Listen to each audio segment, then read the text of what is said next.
everybody, Cynthia from Seven Bloodfire here.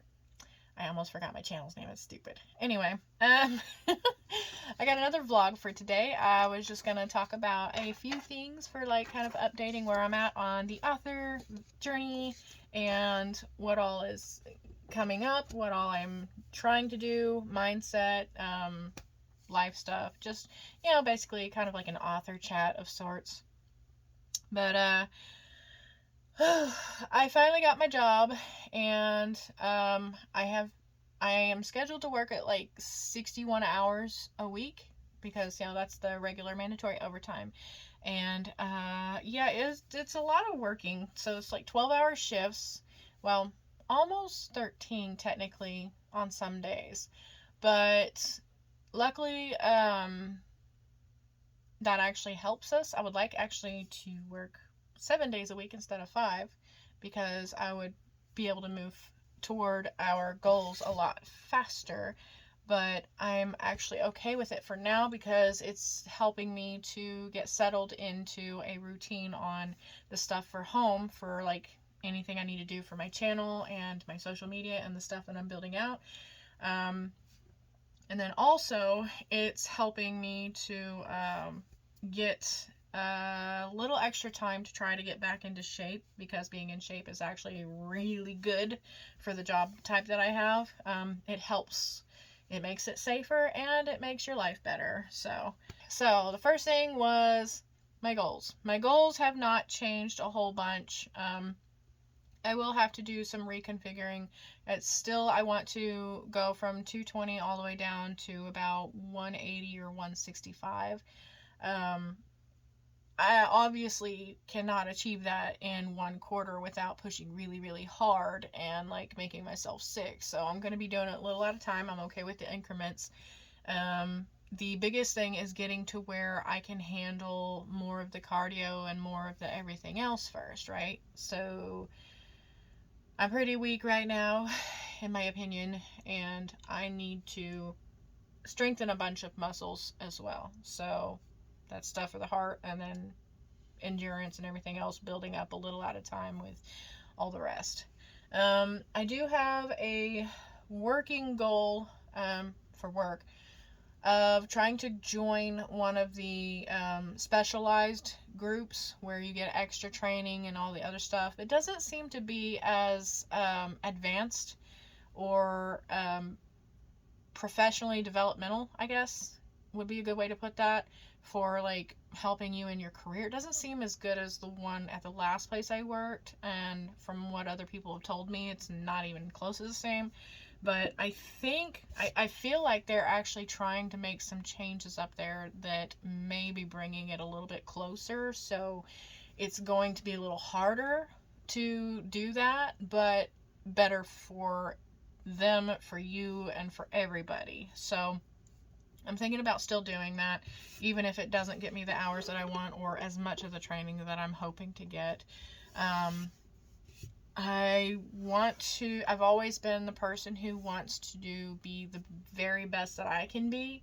Like, I'll compete against myself. Like, on one hand, I am naturally extremely lazy. Like, I would much rather sit on my butt and not do a whole bunch of work. Other than like computer stuff, I love computer stuff. I love paperwork. I'm fine with all of that. It's just like I like office-y stuff. Not even paperwork, just I like office-y stuff. But I'm also like split between that and then trying to be the best. Not even compared to everybody else, just the best that I can be. And I love learning from other people who are more experienced. And one of the things that I had heard in the past, it is very true, in my opinion, is you are the average of the 5 people you surround yourself with. And I don't remember who said that, but it's a really, really good quote to try to live by. So, being that I don't hang out with a whole bunch of people, and I usually keep to myself, I try to, at least in the professional sense, like reach out and talk to people who know more, because since they know more, that'll come off onto me as a result. So I will at least start learning more from them, and that just lifts my average up closer to them. So that actually kind of works for your personality, for your professionalism, workplace, life in general, your wealth level, because they have ways of doing things. Everybody has different ways of doing things and different types of knowledge and stuff. So the more you talk to the people or surround yourself with the right people where you want to be or how you want to be, the more you'll get closer to being like them in the certain ways that you wish to be, or and sometimes don't wish to be. Anyway, so the hours available that I have are very limited. My 2 days off that I'm scheduled is split between all the stuff that I need to do, like admin type tasks and stuff around the house, and then trying to get time for editing and creating and all that other stuff for not only the videos, but getting toward writing again. And by the time this video will have been released, I'm pretty sure I know it's going to be way past NaNoWriMo, but as of right now, the day that I'm recording it, it's the 23rd of October. I would like to do NaNoWriMo, but I'm pretty sure I won't be. I'll have to just consider that as my planner that I'm making, well, 2 planners, as my nano goal. I will be doing a whole bunch of editing videos and writing tips videos and some other stuff, but it's all going to be a little at a time, and I'm going to try to do them around the time that I start or finish creating some of the tools or planners or whatever that will help other people, and that I kind of, some of the systems that I use or the knowledge that I have. Let's see. See, right now it's week 4, and as far as the vlogs, that was something I had on the list that I wanted to talk about. One of my goals is that projects. The goal is increase my social media and also increase how many videos and stuff I have on YouTube and like reels and stuff elsewhere. But the actual project that's related to that goal, one of them is this author life vlog. So I have to release weekly videos. Not entirely sure if I'm going to be able to keep these as weekly by the time the end of this quarter rolls around and I'm like fully working and see how my hours are going, if I'll be able to work more or not. It may end up having to be monthly, so I may have to recalibrate that goal. But the author life thing, I've set it for, because the quarter has 13 weeks in it. Every quarter of the year has 13 weeks. I wanted to do the weekly video, so that's 13 videos. One of the ways that I am trying to do all of that ahead of time, instead of just coming home and staying up late and recording and then doing all the stuff, or what I'm doing is I'm recording several videos.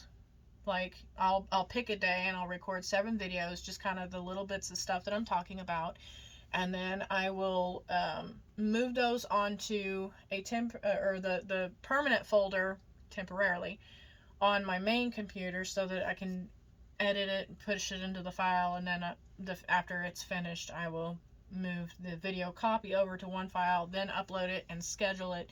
I'll also do all the text, all of the images, everything else. I'll batch them a little at a time, so that seems to be helping. Right now I've got video 9, so that's this one, and then 10, 11, 12, and 13. So I'll have about 5 videos left to record and then edit. And some of those will be a little bit easy to figure out what I want to talk about, because being that this vlog series is literally kind of just right now focused on a little bit of everything. It's really broad. It's not narrowed down into like author stuff, editor stuff, this thing. It's really broad right now. I can usually figure out what to talk about fairly quickly, and it won't be too much of an issue. So pretty sure I will be able to go over like goal setting and stuff like that as just one of the multiple things, and like some of the books that I'm reading or whatever. But yeah, so a little at a time. So the next thing I wanted to kind of go over was we have a little bit of a financial plan, kind of in concept mode, like pre-concept mode right now.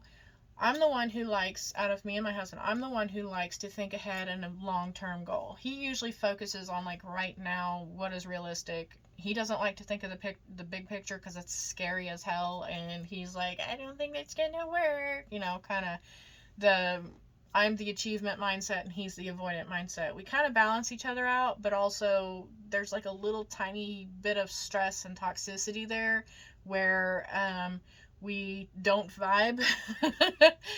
Oh man, compromise is sometimes difficult, but so very important. You have to communicate, you have to compromise, and you have to always be working together. Even when you can't find a way, sometimes just quiet disagreement is fine, and then revisit, always stay civil. So writing down a plan where y'all can agree, if you're married or have a spouse or have roommates or whatever, that y'all actually work together or are working towards something together. Even if you're at work and have people there you need to work with, teamwork is so important to do anything. So the financial stuff, we have as I said, a kind of like a pre-concept going. Most of it's my wishes, my goals, but also like for us. And then he's got like, yeah, I want to do that, but hasn't taken any steps yet. So I'm already looking into some of that.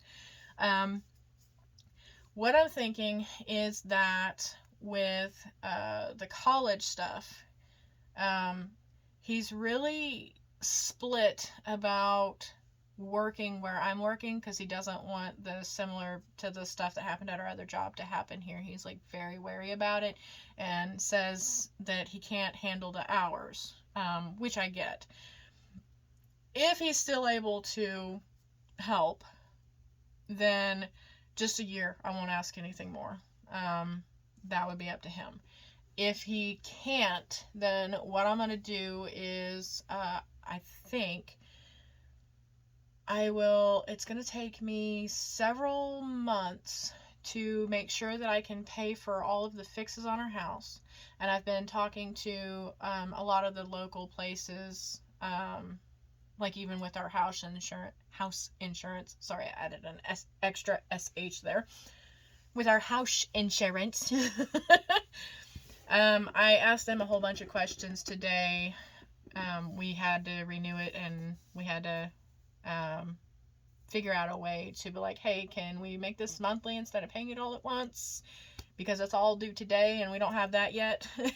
They were like, yeah, just, it says that you have a mortgage, and it's supposed to be due at once, but are y'all paying a mortgage? I said, no, the house is already paid off.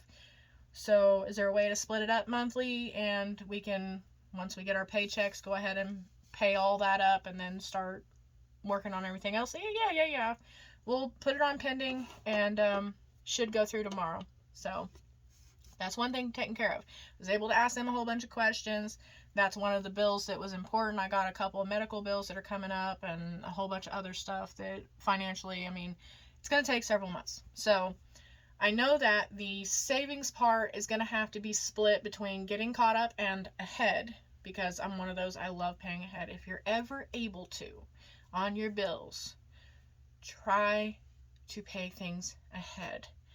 It will mean that you're promising yourself you have less cash, so you won't have as much to spend, but when those emergencies hit, if you can get like a water bill paid up for a year, then when those emergencies hit, you don't have to keep paying on that. And then sometimes, like what happened with us, we were able to get some of that refunded to us and be like, hey, we've got some other stuff going on, can you refund that? Like it has saved our butt. It actually meant that we were able to have some of the money for our house insurance while we're pending first paycheck.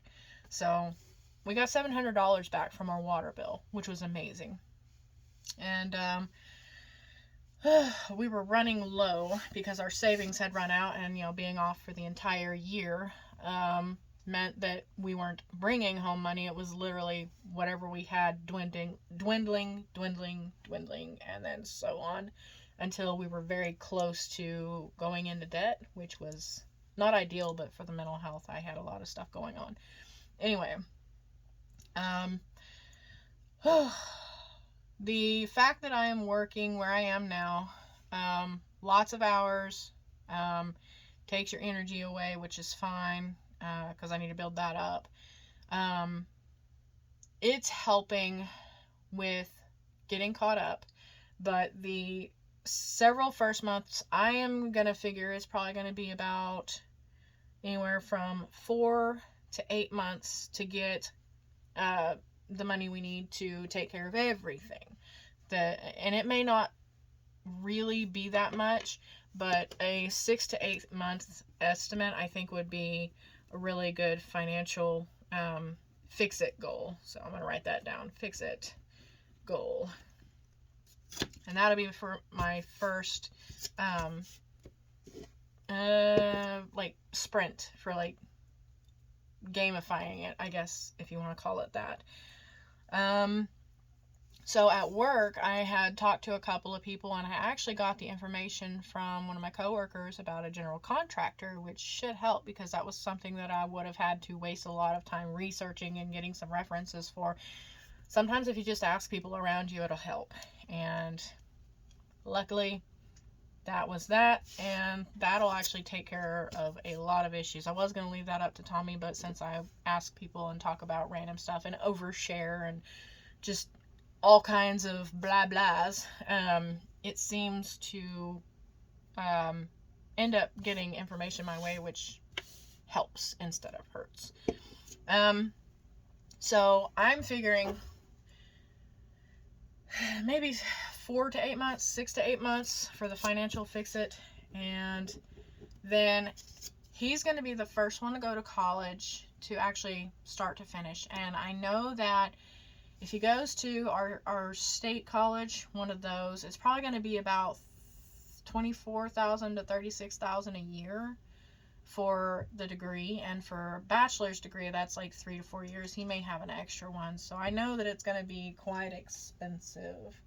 Let me figure that out real quick. Okay, so I'll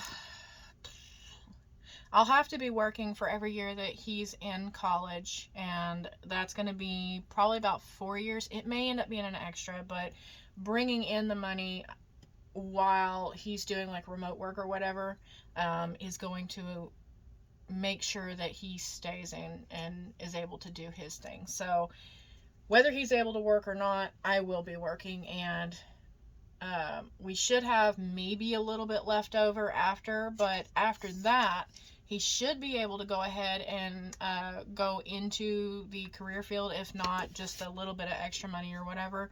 But it's going to put savings for my college off at least those 4 years to get him to where he's good to go. So,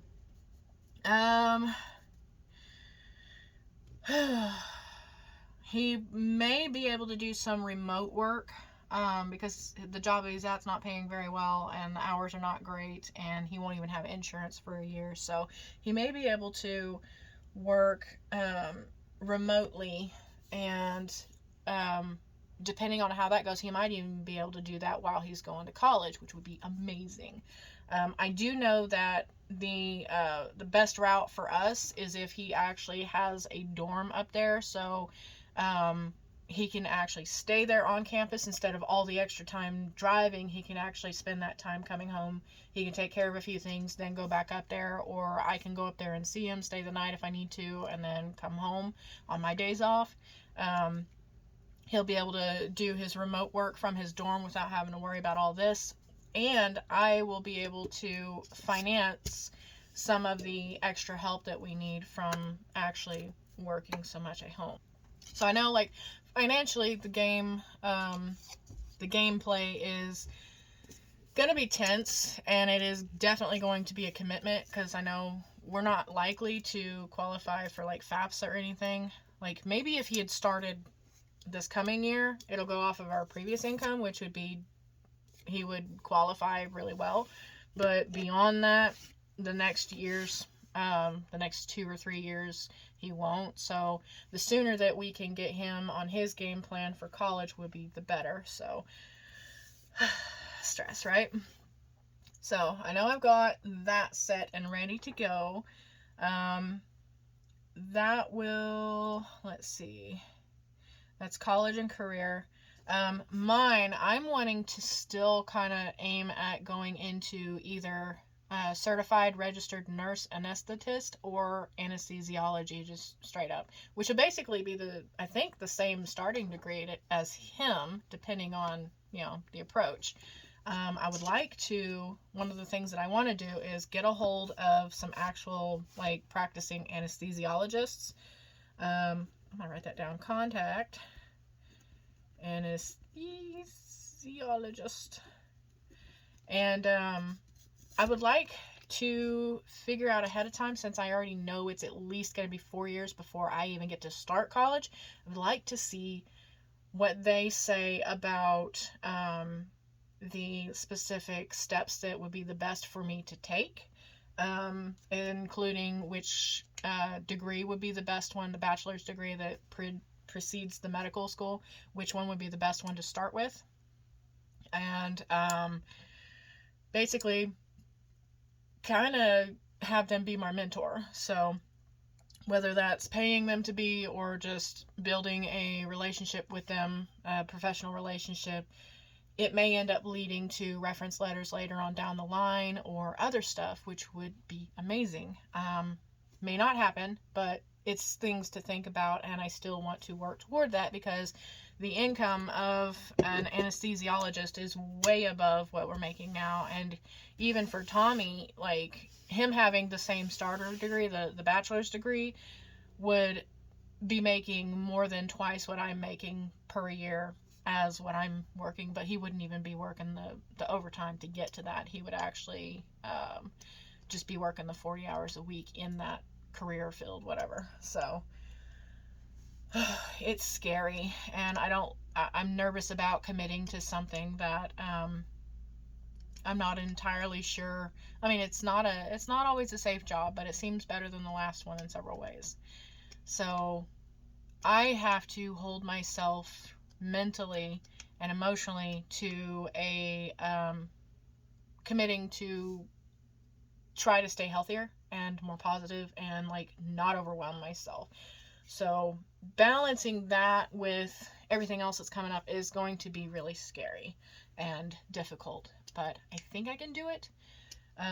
I've got my planners that I carry with me where I've got my appointments, and I've got the notebook where I jot down the notes for not only work but everything else, and just to try to remember what all I need to do as the time comes up, or check and see what's coming up.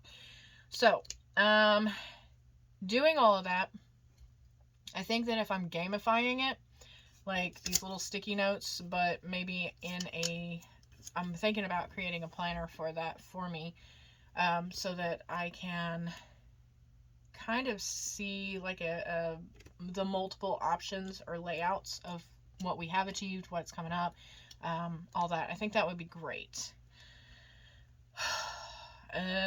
Milestones is going to be important, and alternative things, like alternative paths, that's going to be important. And yeah, so anyway, I'm thinking about, on that, creating like little dragon stickers or something like that, or like character stickers, so that I can, like, move them on the thing, on the little game board piece, fill them in when they're done. And if the dragon wins, put the dragon there, and the dragon would represent, like, the obstacles. So if it's time and I didn't meet a deadline, I get to put a dragon there.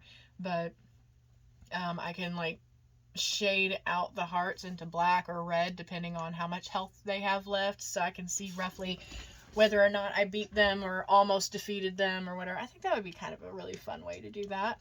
Kind of bring back the old college thing that I did from the last 2 semesters I'd had, where I had this glass board, front loader frame from Walmart, and I drew, like, all these little squiggly paths and stuff on the board, and I had like little castle pictures, and I had a little origami dragon that I'd stick on the glass itself, and I would move it according to what was next, or for each class. So I had a different color for each class, and yeah, that was cool. It was really, really cute, and kept me motivated, really, really motivated. It kept my interest. So as an ADHD person, it held me fast. I'm thinking about doing that for the career, the goals, the financial stuff, everything else, so that we can try to stay pretty much on our stuff, like stay on track. That's what I was trying to think. So the work commitments that I have that are coming up is trying to get to be part of the work group that you get the extra training in, even though it's not the same quality as the other one. Or if they're trying to get it there, it's going to be brutal training. I've already mentioned some of my weight loss goals. I want to try to get down to 165. And then like my reading list, I'm not really sure how much of that I'll be able to get done, being that I've got everything else done and very limited time to work with. So that one, I may end up having to turn back in the other 9 books that I got from the library. If I'm able to go walking, there again, I don't walk by myself. I always walk with my hubby. If I go walking and do the reading and whatever, I may just have to turn those back in and not be able to get to them. But some of the editorial stuff, we were paying bills and taking care of some stuff today, and I don't know how we got on the topic, but we ended up talking about like the different types of editing and all like the intricacies of it, and like how I separate out some of the different aspects of them, like the different responsibilities, and how every type is different, and they get more and more complex and like technical as you go along. But then like you have the creative license within each type of editing, and I was like, well, honestly, I kind of want to make a video series out of that, because after all of the training that I've done and put some of it into practice, like I've saved a lot of money on my editing and stuff. Like my first book would have cost, well, the first one I actually officially published and released and started selling, being that it was a really big book, it would have cost me $5,000 just for the copy edits alone, let alone everything else, like formatting, all that. It would have cost me a lot of money for all that. And I know that there are several different shortcuts that people can take, including having certain people be beta readers or alpha readers or whatever, and trading services and stuff like that. But I was actually thinking about making a video series on pretty much everything that I was telling him about. I do know that while we were talking, it kind of brought up whenever I had been working on my first book. I was off work whenever I was finishing all of that up, doing the training and building the company and trying to get the book out, another semester of college, all of that.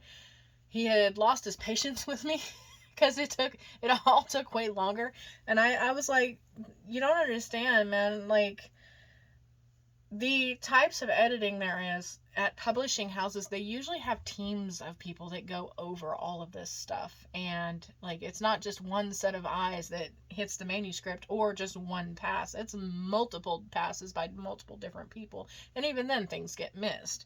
And then for DIY authors who do a lot of the DIY stuff on their own publishing company, you have a lot of like really easily missed stuff, but it gets more and more technical as you go. So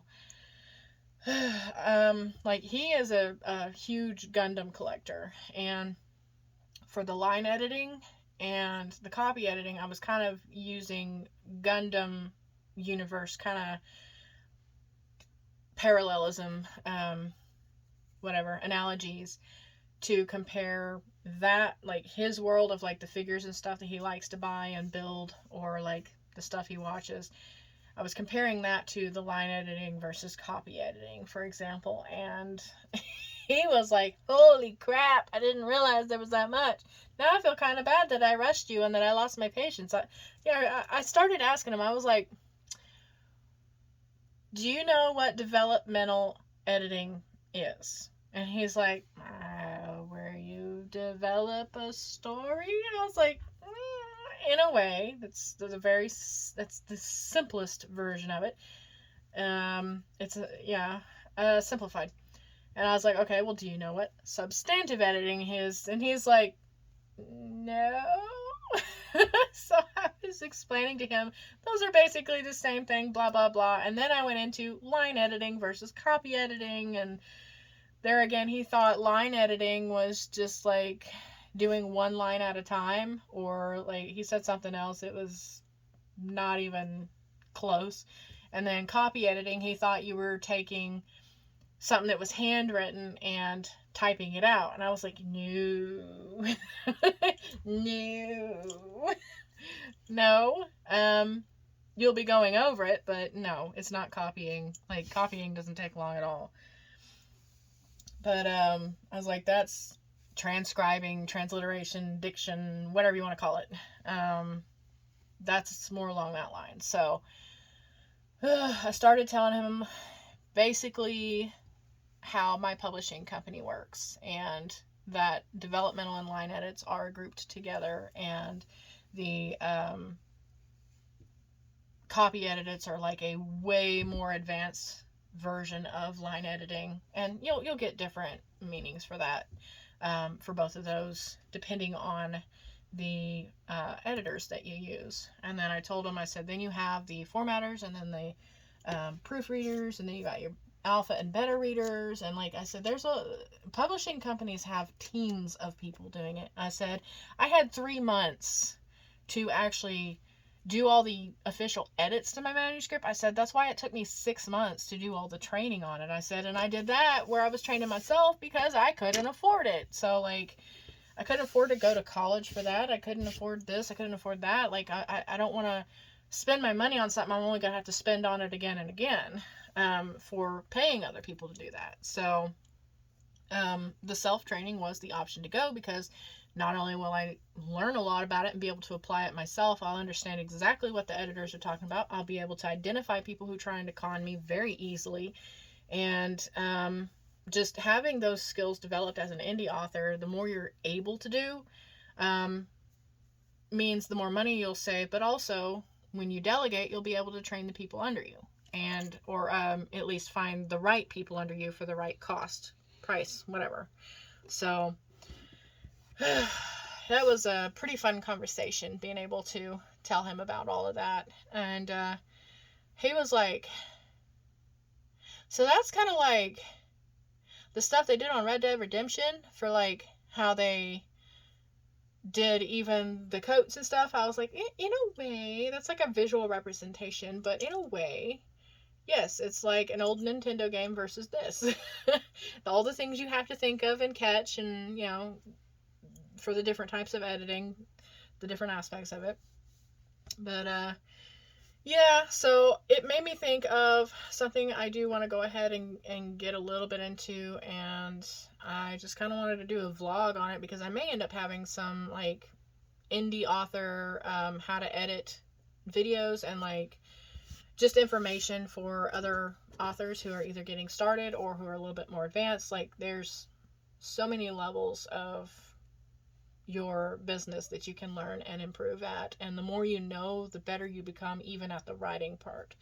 And I've got some experiments that I will be doing eventually, like writing from dictation, and that'll be kind of a fun vlog to do. Since I do know that I don't have a whole lot of time, I am going to be pushing myself to experiment in things that are very awkward, which even vlogging is extremely awkward at first. You stumble over what you're going to say, you're going to mess up several times, you have to start over.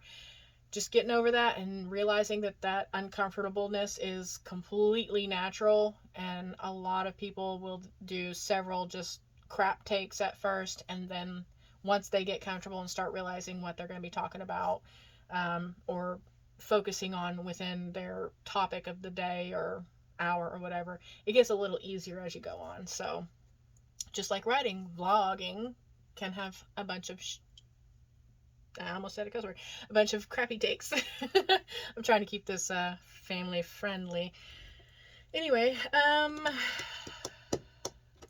yeah, I've got a lot left to do, and this does knock another one of my vlogs off the list for this quarter, so I will be working on all of that. But anyway, this vlog is already at like 36 minutes. I probably should start focusing on doing them a little bit shorter, but at least I don't have to edit this one really at all, because after like 3 different takes that I just deleted, this one works, and I can just put in my my author life little picture at the front and then the thing at the end, and that'll work. So for this video, all I'd have left to do is the video description and the pre-written text that's going to go with the episode, and like I've already done all the little thumbnail images for this where it says like episode number and everything else. So I'm not sure if the next quarter I'll like change the tint of the vlog pictures background. I may change the tint of it to another color so it represents a new quarter. Not really sure. I thought about adding like the title, maybe add the title to the episode. I don't know. Let me know if y'all think that's a really good idea. Because I'll start doing that. Like, by the time that y'all see them, I may already have several released, but I should be able to go back and change some of them depending on the comments and stuff there, the feedback. But anyway, I might keep working on this digital planner. It may be released by then. I don't know. But it should give me at least a few weeks to get caught up on some of the other stuff and all that. But you guys have an excellent day. I'm not going to take a whole hour and a half for this, so bye.